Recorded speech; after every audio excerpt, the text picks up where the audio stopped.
Bismillahirrahmanirrahim. Assalamualaikum warahmatullahi wabarakatuh. Saya Ferendi Apransyah dari kelas 6B Teknik Industri, mahasiswa Universitas Ibnu Sina Batam. Saya akan presentasi latihan proposal pelajaran metodologi penelitian, dosen pengampu Bu Insinyur Melia Vivi Putri STMT.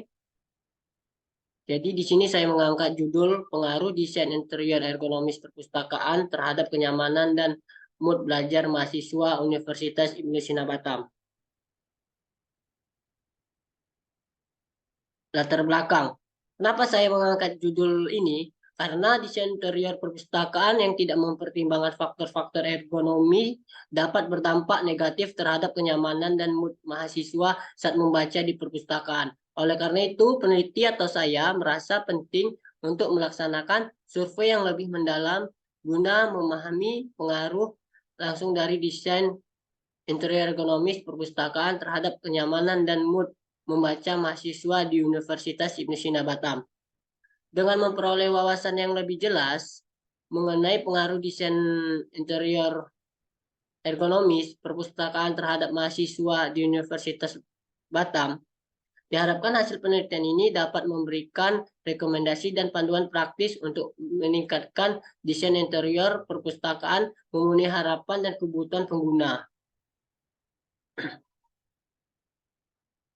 Rumusan masalah. Adapun rumusan masalah pada penelitian ini yaitu bagaimana pengaruh desain interior ergonomis perpustakaan terhadap kenyamanan dan mood membaca mahasiswa di Universitas Ibnu Sina Batam. Batasan masalah. Adapun batasan masalah pada penelitian ini yaitu yang pertama, fokus pada pengaruh desain interior ergonomis perpustakaan terhadap kenyamanan dan mood membaca mahasiswa di perpustakaan Universitas Ibnu Sina Batam. Penelitian ini akan difokuskan pada aspek-aspek desain interior yang berkaitan dengan ergonomi, seperti pencahayaan, tata letak, suhu, dan kelembapan, serta bagaimana faktor tersebut mempengaruhi kenyamanan dan mood membaca mahasiswa. Yang kedua, penelitian ini akan melibatkan sampel mahasiswa Universitas Ibnu Sina Batam yang aktif menggunakan fasilitas perpustakaan. Sampel akan dipilih secara acak dengan mempertimbangkan variasi latar belakang akademik dan preferensi membaca. Penelitian tidak akan melibatkan responden di luar lingkungan Universitas Ibnu Sina Batam, sehingga generalisasi temuan hanya dapat diterapkan pada populasi yang serupa. Tujuan penelitian. Sini ada empat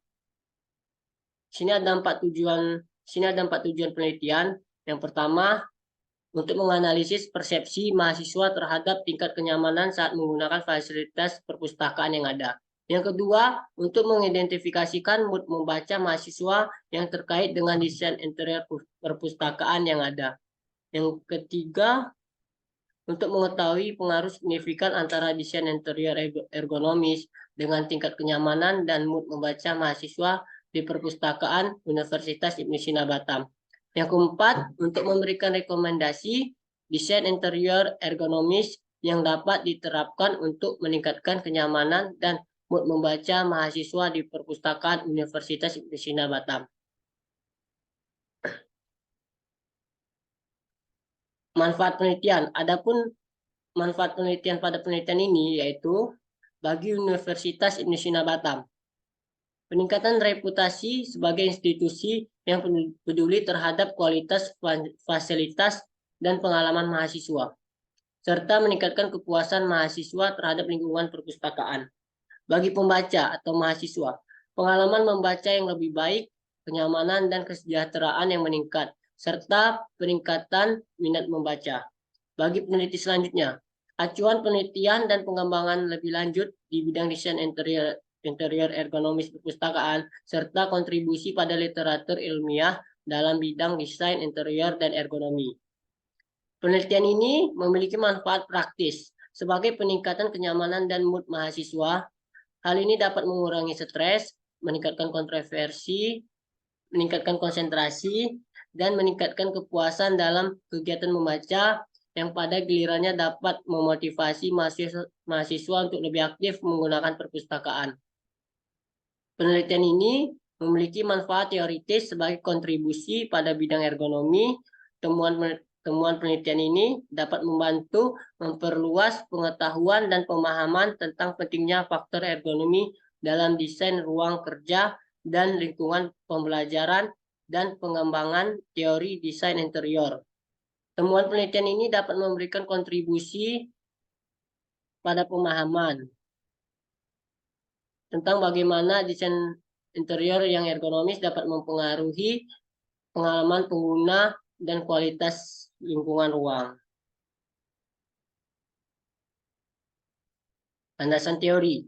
Sini ada dua landasan teori. Yang pertama di desain interior ergonomi.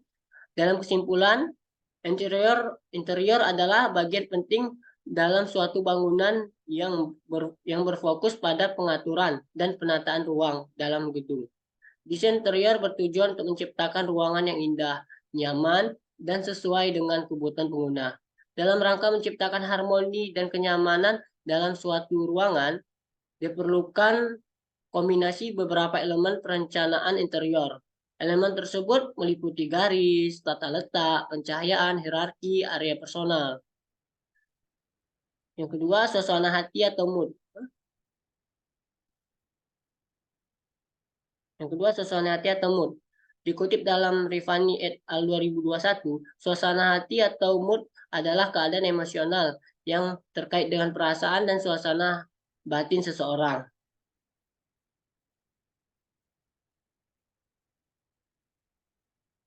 Meskipun mirip dengan emosi, mood cenderung memiliki intensitas yang lebih rendah dan lebih tahan lama. Kajian literatur.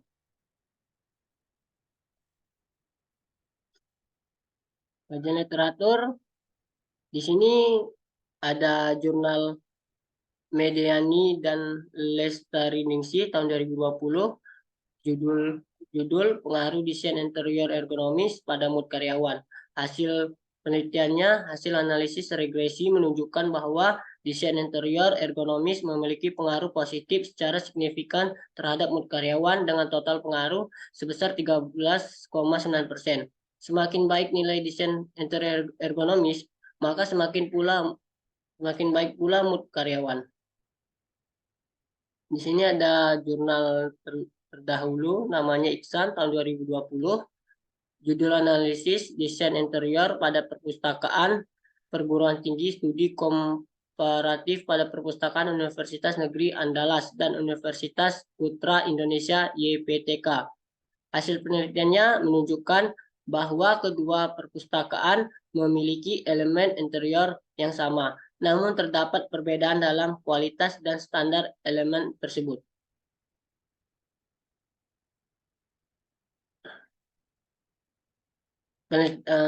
Jurnal terdahulu dari Azwar tahun 2023, judul berpengaruh desain interior perpustakaan terhadap kenyamanan pengguna di perpustakaan AIS Sambas. Kedua perpustakaan hasil penelitiannya, kedua perpustakaan memiliki elemen interior yaitu bidang, garis, bentuk, tekstur, cahaya, dan warna. Akan tetapi elemen-elemen tersebut mempunyai perbedaan antara keduanya. Ada yang telah memenuhi standar dan ada juga yang belum sesuai dengan standar. Ini jurnal terdahulu dari Rahman dan Jumino tahun 2020. Judul peran desain interior dalam menunjang kenyamanan pengguna di perpustakaan Badan Pusat Statistik Provinsi Jawa Tengah. Hasil penelitiannya memberikan rekomendasi dan pedoman tentang bagaimana desain interior yang baik dapat meningkatkan kenyamanan dan efektivitas pengguna perpustakaan. Jurnal terdahulu dari Alamri G tahun 2022, judul The Role of Interior Design in Enhancing Happiness and Conform at Educational Institution in Saudi Arabia, a case study of Girls College of Science and Arts in Mahayel Azhar at King Khalid University. Hasil penelitiannya mayoritas staf di perguruan tinggi perempuan sains dan seni. Universitas King Khalid tidak merasakannya. Jurnal terdahulu dari Akhtar et al. Tahun 2014, judul interior Design and its impact on employees productivity in telecom sector Pakistan. Hasil penelitiannya, desain interior memiliki korelasi positif.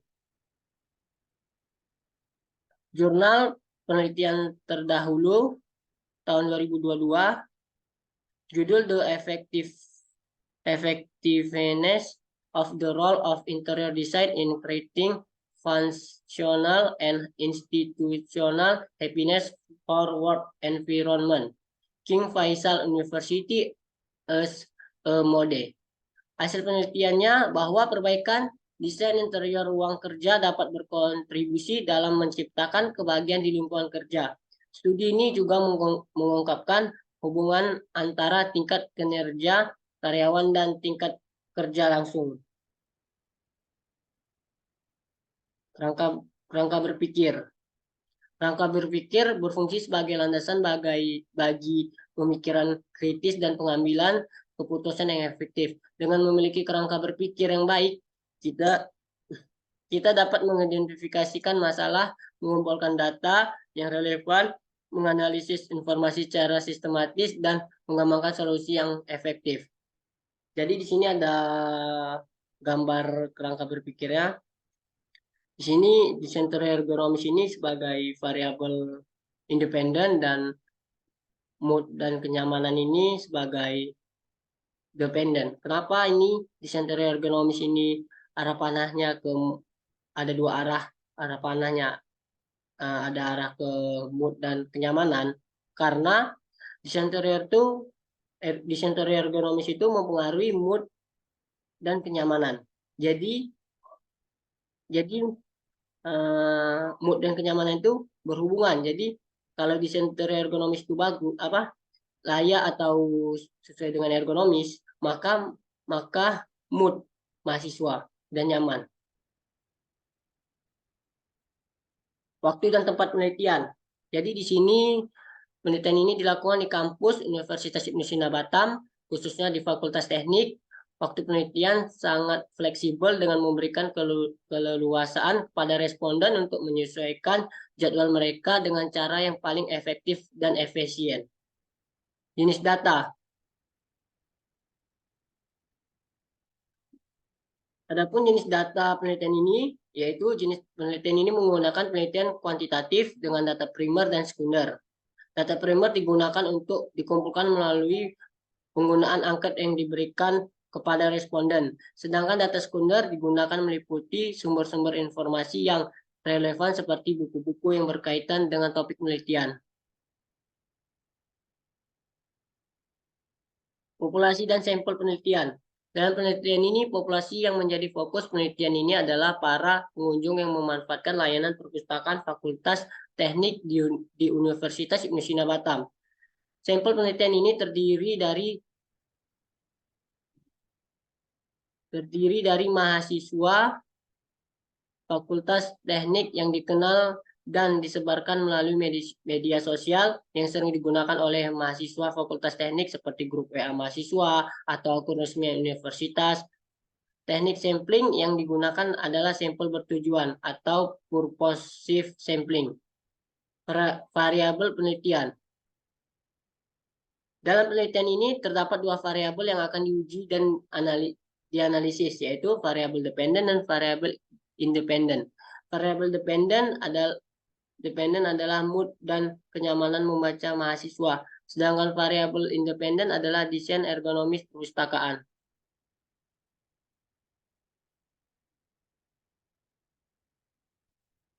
Metode pengumpulan data. Pengumpulan data dalam penelitian ini dilakukan melalui 3 metode, yaitu observasi, kuesioner, dan dokumentasi. Dalam observasi, peneliti melakukan pengamatan langsung terhadap fenomena yang terjadi di lapangan dengan fokus pada desain interior perpustakaan Fakultas Teknik di Universitas Ibnu Sina Batam yang berdampak pada kenyamanan mahasiswa saat membaca. Dalam penelitian ini menggunakan kuesioner dengan skala Likert yang diberikan kepada responden atau mahasiswa Fakultas Teknik di Universitas Ibnu Sina Batam. Dalam dokumentasi, peneliti melakukan dokumentasi terkait dengan desain interior perpustakaan Fakultas Teknik di Universitas Ibnu Sina Batam. Dokumentasi ini melibatkan pengambilan foto atau video, catatan tertulis atau rekaman audio yang mendokumentasikan secara visual atau verbal berbagai aspek yang relevan dengan penelitian, seperti tata letak, ruangan, perabotan, pencahayaan, dan suasana secara keseluruhan.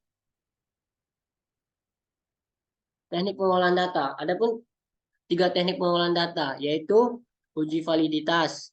Uji validitas kuesioner menggunakan rumus korelasi bivariate person dengan SPSS versi 20. Jika R hitung lebih besar, R tabel. Jika R hitung lebih besar dari R tabel, item kuesioner dianggap valid. Jika R hitung lebih kecil dari R tabel, item tersebut dianggap tidak valid dan perlu diperbaiki. Uji reliabilitas. Hasil pengukuran hasil reliably dalam artian harus memiliki tingkat konsisten dan kemantapan.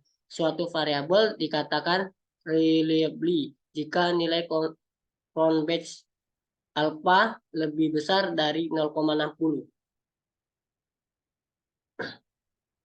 Teknik pengolahan data. Adapun 3 teknik pengolahan data yaitu ini yang ketiga, teknik analisis data. Yang pertama, berdasarkan nilai signifikansi. Jika nilai signifikansi lebih besar dari 0,05, maka terdapat korelasi antara variabel yang dihubungkan. Jika nilai signifikansi lebih besar, berdasarkan nilai signifikansi. Jika nilai signifikansi lebih kecil dari 0,5, maka terdapat korelasi antara variabel yang dihubungkan. Jika nilai signifikansi lebih besar dari 0,5, maka tidak terdapat korelasi antara variabel yang dihubungkan. Yang kedua, berdasarkan nilai R hitung atau Pearson korelasi. Jika nilai R hitung lebih besar dari R tabel, maka terdapat korelasi antara variabel yang dihubungkan. Jika nilai R hitung lebih kecil dari R tabel, maka tidak terdapat korelasi antara variabel yang dihubungkan. Yang ketiga, berdasarkan tanda bintang. Jika bintangnya 1 pada output SPSS, jika terdapat tanda bintang 1 atau 2 bintang pada nilai Pearson korelasi, maka antara variabel yang dianalisis terjadi dikorelasi. Sebaliknya, jika tidak terdapat tanda bintang pada nilai Pearson korelasi, maka tidak terjadi korelasi pada variabel yang dianalisis. Kerangka pemecahan masalah. Jadi, kerangka ini membantu kerangka pemecahan masalah. Maaf, agak macet-macet. Kerangka pemecahan masalah. Kerangka ini membantu dalam mengidentifikasikan masalah, menganalisis penyebab akar masalah, dan mengembangkan solusi yang efektif. Jadi di sini ada flowchart. Yang pertama kita harus mengidentifikasikan masalah. Jika sudah identifikasikan masalah, lalu selanjutnya kita penentuan populasi dan jumlah sampel. Selanjutnya perancangan kuesioner dan penentuan variabel penelitian. Selanjutnya pengumpulan data primer, kuesioner, dan data sekunder. Jika sudah, uji validitas dan reliabilitas. Jika sudah, data valid dan reliable. Jika tidak, maka ulang lagi dari perancangan kuesioner, penentuan variabel penelitian. Jika iya, maka lanjut ke pengolahan data, selanjutnya ke analisis, selanjutnya kesimpulan dan saran, selanjutnya selesai. Terima kasih. Assalamualaikum. Terima kasih. Mohon maaf jika banyak salah kata atau cara presentasinya kurang lancar atau gimana. Mohon maaf karena ini baru latihan proposal. Jadi insya Allah saya akan belajar lagi untuk presentasi untuk proposal sesungguhnya. Terima kasih. Assalamualaikum warahmatullahi wabarakatuh.